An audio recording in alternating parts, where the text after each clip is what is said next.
Inna lillahi wa inna ilaihi raji'un. A safiyar yau Allah ya yi wa Hajiya Maryam rasuwa, mahaifiyar Ado Bayero da Sarkin Bichi.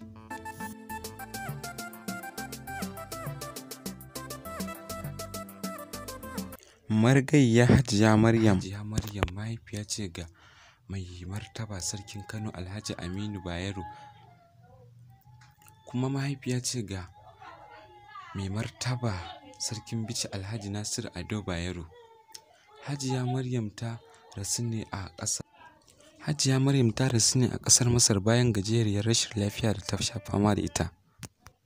A nan gaba ne za a sanar da lokacin da za a yi mata jana'iza kamar yadda addinin Musulunci ya tanadar. 'Yan Yahoo sun sako Ali Fantami a gaba. Ko meye dalilinsu da suke so a sauke Fantami daga ministan sadarwa na Najeriya? Muna addu'a Allah ya ji ƙan Hajiya Maryam ya kuma gafarta mata, ya sa can tafi nan.